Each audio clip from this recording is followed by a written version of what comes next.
नमस्कार, स्वागत आप सभी का YouTube channel knowledge TV. Haryana वासियों के लिए 15 बड़ी खबरें सामने आ रही हैं। बड़ी घोषणाएं, आदेश, ऐलान, सभी के लिए बड़ी खुशखबरी। क्या है पूरी अपडेट, आइए देखते हैं। हरियाणा की हर छोटी से बड़ी योजना, घोषणा, आदेश, निर्णय, मौसम, फैसला, सभी की जानकारी सबसे पहले एक ही जगह यूट्यूब चैनल नॉलेज टीवी पर मिलती रहेगी, तो चैनल को सब्सक्राइब जरूर कर लें। तो चलिए देखते हैं हरियाणा से 15 बड़ी खबरें, घोषणा, ऐलान। पहली बड़ी घोषणा, हरियाणा सरकार ने पंडित दीनदयाल लाडो लक्ष्मी योजना में बड़ा बदलाव कर दिया है। मुख्यमंत्री नायब सिंह सैनी ने दीनदयाल लाडो लक्ष्मी योजना को दूसरी किस्त के रूप में 7,01,965 लाभार्थी महिलाओं के खाते में 148 करोड़ रुपए की राशि डालते हुए घोषणा की है कि अब भविष्य में हर 3 महीने के अंतराल में महिलाओं को एक मुश्त राशि डाली जाएगी। मुख्यमंत्री ने जानकारी दी है कि लाडो लक्ष्मी योजना के लाभ के लिए आवेदन पूरा होते ही 24 से 48 घंटे में सारी वेरिफिकेशन प्रक्रिया पूरी कर ली जाती है और पात्र पाई गई महिलाओं को SMS द्वारा सूचित कर दिया जाता है। इस SMS में उनसे निवेदन किया जाता है कि वे आवेदन के अंतिम चरण में इसी ऐप पर दोबारा जाकर अपना लाइव फोटो खींचकर अपलोड करें। जैसे ही आधार डाटाबेस के माध्यम से EKYC हो जाती है, उसके बाद सेवा विभाग इस योजना की ID जारी कर देता है। नायब सैनी ने दावा किया कि प्रतिदिन औसतन 3 से 4 हजार महिला औसतन आवेदन कर रही हैं, तो अब हर 3 महीने में एक मुश्त मिलेंगे 6,300 रुपये। तो ये बड़ी अपडेट, सभी के लिए बड़ा बदलाव लाडो लक्ष्मी योजना में। आइए अगली बड़ी घोषणा देखते हैं। साइबर सुरक्षा ऐप संचार साथी पर केंद्र सरकार बुधवार को बैकफुट पर आ गई। सभी स्मार्टफोन में इसे अनिवार्य रूप से प्री इंस्टॉल करने के लिए कंपनियों को जारी आदेश वापस ले लिया गया। विपक्ष और तमाम समूह ने ऐप की अनिवार्यता को यूजर्स की प्राइवेसी के लिए खतरा बताया था। तो मोबाइल एवं सर्विलेंस की मंशा के आरोपों के बाद सरकार का फैसला, संचार साथी ऐप अनिवार्य करने का आदेश वापस। लोगों में ऐप की स्वीकार्यता बढ़ रही, 1.5 करोड़ डाउनलोड हो चुके हैं, कहना है मंत्रालय का। आइए अगली बड़ी घोषणा देखते हैं। पंजाब एवं हरियाणा हाईकोर्ट ने एक अहम फैसला देते हुए साफ कर दिया कि पिता को 1956 के बाद विरासत में मिली संपत्ति अब पैतृक नहीं मानी जाएगी। यह उसकी स्वयं अर्जित संपत्ति मानी जाएगी जिस पर बच्चों का जन्म के साथ कोई अधिकार नहीं बनता। इसलिए पिता अपनी मर्जी से ऐसी संपत्ति बेच या ट्रांसफर कर सकते हैं और बच्चे इसे चुनौती नहीं दे सकते। तो ये बड़ी अपडेट, 1956 के बाद विरासत में मिली संपत्ति अब पैतृक नहीं मानी जाएगी। आइए अगली बड़ी घोषणा देखते हैं। अभी बड़ी खबर, हरियाणा सरकार ने बॉन्ड मुक्त कर्मचारियों के लिए बड़ी राहत दी है। अब राज्य के भीतर नई नौकरी के लिए NOC की अनिवार्यता समाप्त। कर्मचारी सीधे HPSC, HSSC जैसी एजेंसियों का आवेदन कर सकेंगे। विस्तृत दिशा निर्देश CSHaryana.gov.in पर उपलब्ध हैं। आइए अगली बड़ी घोषणा देखते हैं। शिक्षा मंत्री श्री महिपाल ढांडा ने अधिकारियों को शिक्षकों के ऑनलाइन ट्रांसफर का शेड्यूल जल्द जारी करने के निर्देश दिए हैं। साथ ही उन्होंने स्पष्ट किया कि शिक्षकों को अध्यापन कार्य को प्राथमिकता देनी होगी।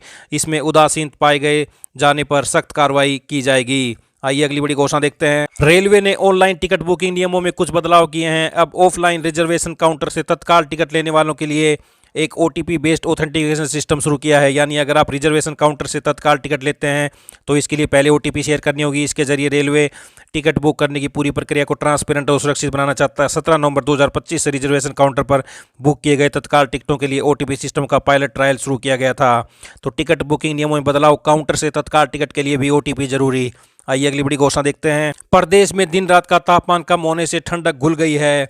गुरुग्राम में सबसे कम 3.5 डिग्री तापमान दर्ज किया गया है। पिछले 24 घंटे में प्रदेश में न्यूनतम तापमान में 1.7 डिग्री और अधिकतम तापमान में 1.3 डिग्री की कमी आई है।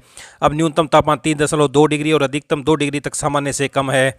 गुरुग्राम में सबसे कम 3.5 डिग्री तापमान रहा। हिसार में 4 डिग्री रहा। मौसम विभाग ने 4 दिसंबर को भी शीतलहर का अलर्ट जारी किया है। कुछ इलाकों में 2 दिन धुंध पड़ सकती है। 5 दिसंबर को पश्चिमी विक्षोभ भी असर दिखा सकता है। इसका असर पहाड़ी इलाकों में देखने को मिल सकता है। तो आज और कल हरियाणा पंजाब में धुंध की संभावना। आइए अगली बड़ी घोषणा देखते हैं। हरियाणा राज्य ग्रामीण आजीविका मिशन HSRLM ग्रामीण विकास विभाग हरियाणा सरकार द्वारा फरीदाबाद में सरस आजीविका मेला 2025 का आयोजन HSVP ग्राउंड सेक्टर 12 में दिनांक 22 दिसंबर 2025 से 5 जनवरी 2026 तक किया जाएगा। यह मेला प्रतिवर्ष ग्रामीण महिलाओं को आत्मनिर्भर बनाने तथा स्वयं सहायता समूह, सेल्फ हेल्प ग्रुप द्वारा तैयार किए गए हस्त निर्मित उत्पादों को एक सशक्त बाजार उपलब्ध कराने के उद्देश्य से आयोजित किया जाता है। आइए अगली बड़ी घोषणा देखते हैं। किसानों के लिए जरूरी सूचना, अगर कोई अधिकारी या डीलर DAP यूरिया के साथ अतिरिक्त उत्पाद खरीदने का दबाव बनाए तो तुरंत टोल फ्री नंबर पर कॉल करें या जिला कृषि कार्यालय में शिकायत दर्ज कराएं। आइए अगली बड़ी घोषणा देखते हैं। मुख्यमंत्री श्री नायब सैनी ने गृह विभाग के डैशबोर्ड का उद्घाटन किया है। उन्होंने इस पहल को एक अहम मील का पत्थर बताते हुए नए सिस्टम से सीनियर अधिकारी एक ही इंटरफेस पर पुलिस, फायर, एम्बुलेंस, जेल और दूसरे जरूरी विंग से रियल टाइम जानकारी पा सकेंगे।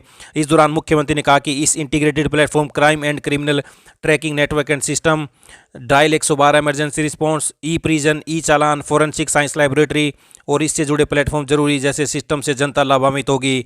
आइए अगली बड़ी घोषणा देखते हैं। जवाहर नवोदय विद्यालय में सत्र 2026-27 में प्रवेश के लिए होने वाली चयन परीक्षा हेतु अभ्यर्थियों के प्रवेश पत्र जारी कर दिए हैं। चयन परीक्षा 13 दिसंबर को सुबह 11:30 बजे से 1:30 बजे तक आयोजित की जाएगी। आइए अगली बड़ी घोषणा देखते हैं। हरियाणा में गरीब परिवारों की आय के साधन के बढ़ाने के लिए गांव में दुग्ध उत्पादक सोसाइटी बनाई जाएगी। इन सोसाइटियों में विधवाओं, स्वयं सहायता समूह और अंत्योदय परिवारों को प्राथमिकता दी जाएगी। मुख्यमंत्री नायब सैनी बुधवार को सहकारिता विभाग की बजट घोषणाओं को प्रगति की समीक्षा करते हुए कहा कि ऐसी सोसाइटियों को प्रोत्साहन राशि का भुगतान शीघ्र करने की व्यवस्था सुनिश्चित की जाएगी। पशुपालन एवं डेयरी विभाग तथा सहकारिता विभाग आपसी समन्वय के साथ योजनाएं तैयार कर पशुपालकों को अधिकतम लाभ सुनिश्चित करें। दूध की खपत बढ़ाने के लिए वीटा बूथों पर दूध आधारित अन्य उत्पादों की बिक्री के लिए नए विकल्प तलाशे जाएंगे। सहकारी चीनी मिलों को लाभकारी बनाने के लिए सक्रिय कदम उठाए जाएंगे।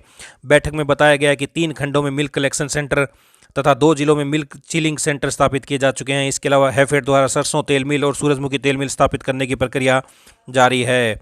आइए अगली बड़ी घोषणा देखते हैं। हरियाणा में विभागीय अधिकारी विजिलेंस जांच का नाम लेकर सरकारी काम रोक रहे हैं। सरकार ने उन अधिकारियों व अभियंताओं को कड़ी चेतावनी दी है जो सतर्कता विभाग की जांच का हवाला देकर विकास कार्यों को रोक रहे हैं, ठेकेदारों के भुगतान को लंबित रख रहे हैं। तो जांच के बहाने सरकारी काम रोक रहे अफसर, सरकार ने जारी की चेतावनी। सरकार का कड़ा रुख, कहा जांच का बहाना बनाकर विकास कार्य रोकना अनुचित।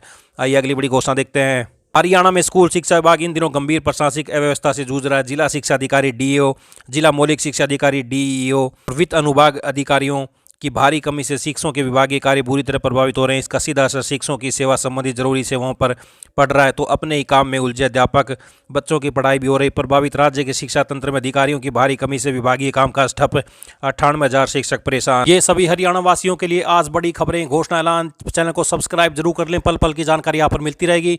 वीडियो को लाइक, शेयर, कमेंट जरूर करें। बहुत बहुत धन्यवाद।